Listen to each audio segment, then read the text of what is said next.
shown a man who prepares a considerable amount of money, which is about $30,000. Then he went to a gambling place owned by Teddy. The man was named Michael, or commonly called Mickey. He is a law school student in New York City who depends his life on gambling proceeds because half of his tuition he meets from gambling proceeds, so he regarded gambling as a job. He is a man who is a genius. He knew the card held by his opponent just by looking at the facial expression of his opponent. For that, he has a rule in gambling, that is that he will place a bet if he has a good card and he will not bet if he gets a bad card. In addition, he also learned various experiences, types of bets, to the characters of the players. On that night, as usual, Mickey used his tricks to play, but it seemed that luck was not with him. On this game he had to lose and all money was spent. Furthermore, one of his friends named Joey Knish, who is also a pro player in the poker game, feels sorry for him. Then, Joey Knish offers capital to return to gambling on Mickey, but he rejects the offer. He would rather stop being a gambler. Joey even offers 50-50 advantages if he wins, and he also doesn't charge if Mickey loses. But Mickey's determination was unanimous and he would still quit as a gambler. 9 months later, Mickey works as a package delivery man. One day, he delivered a package to his college which was addressed to one of his lecturers. Unexpectedly, the judges, prosecutors and professors on the college were playing poker. As a former poker pro player, he felt intrigued by the game.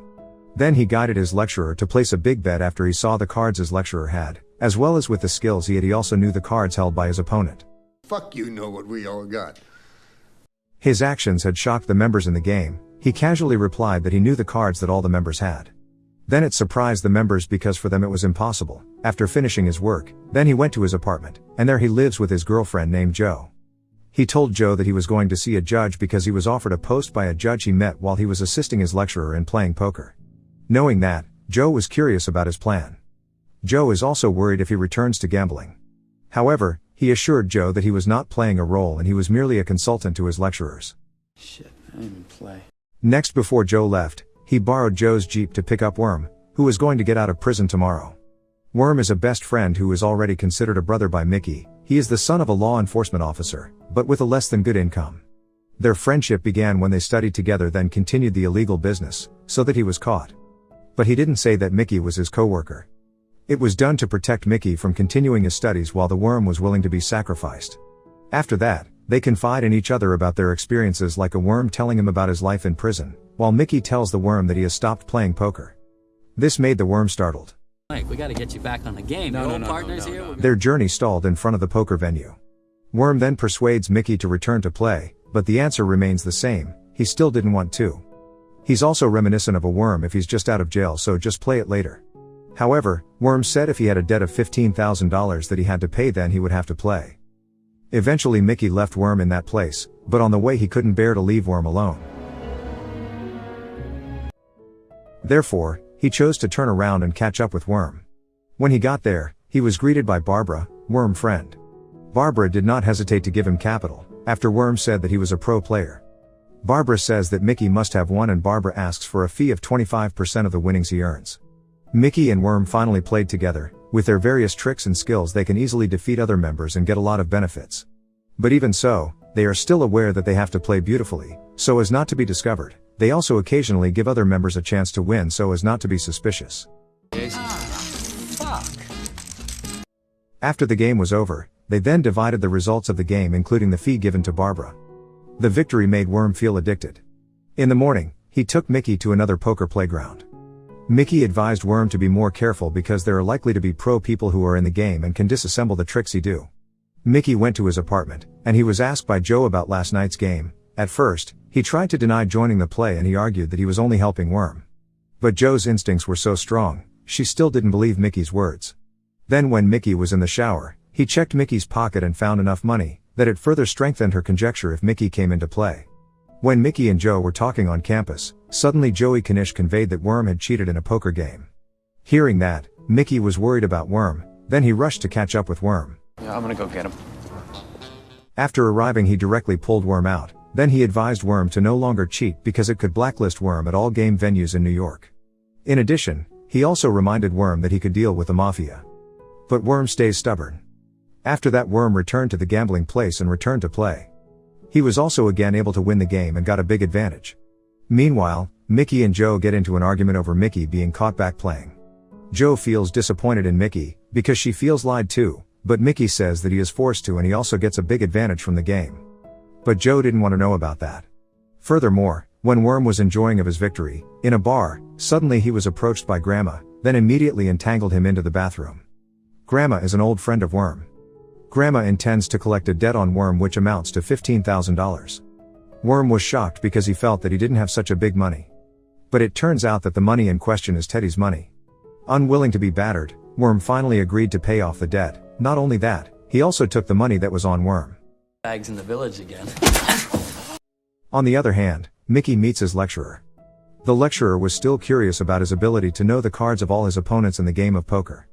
Mickey said that he knew only by paying attention to the expressions and mannerisms of the members when he was holding the cards. In addition, he also has rules in playing cards, so he will only bet if he has a good card and he will not bet if the card is bad. So in playing, her must be able to control the emotions. Mickey's explanation certainly still makes the lecturer confused, because it is considered still unreasonable and he amazed by Mickey's genius. What choice? Worm meets Mickey.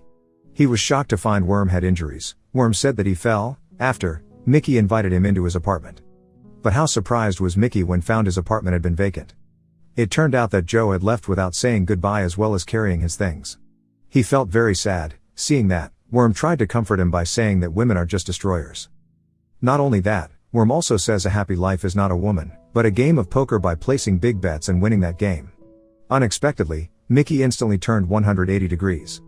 He then went to Vegas to play poker by placing large bets. When he got there, he and Worm met some other pro players like Joey Knish. On that night, they managed to make a fairly decent profit.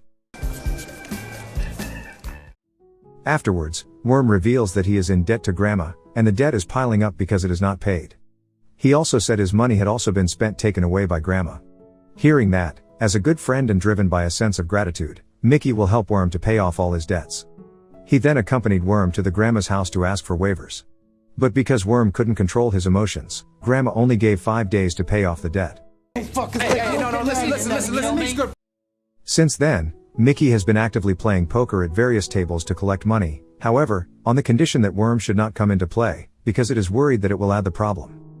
Day after day, Mickey managed to raise money, but on the 4th day, he lost half of his money. After suffering an actual defeat, he almost won but he failed after getting an opponent who has a lot of money and is bluffed with high stakes. Now the money is only $7,500 and there is still less than $7,500 left. Subsequently, Worm suggested that he play at his friend's gambling place. At first, Mickey refused to play at the place because there were a lot of cops playing. But Worm assured him that those cops were used to gambling and he already knew those cops when he was incarcerated. Eventually Mickey plucked up the courage to come in and play at the place. At first the game went according to plan and Mickey managed to get a lot of wins in that place.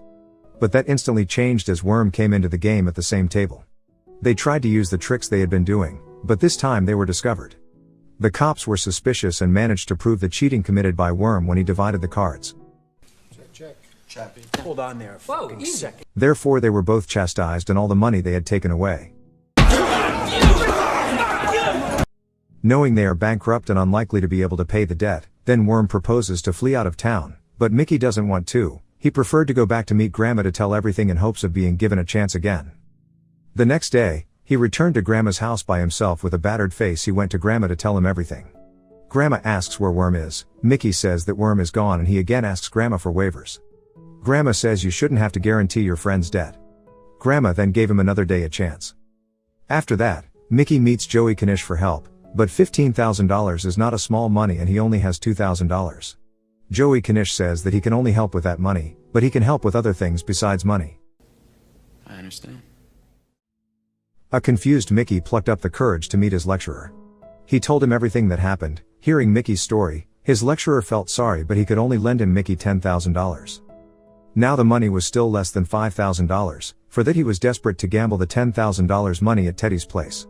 Teddy had asked about the unpaid debt, but Mickey casually said that the payment due was tomorrow and tonight he would gamble it first.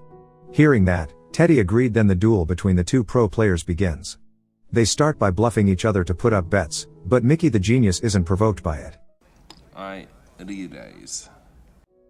Then switched with Mickey who dropped Teddy's mentality and he managed to win by $5,000, so it's fitting to pay the debt. Proud and good. Don't accept it. Teddy then make fun of it. Mickey, who started to be provoked, finally returned to sit down to continue the game.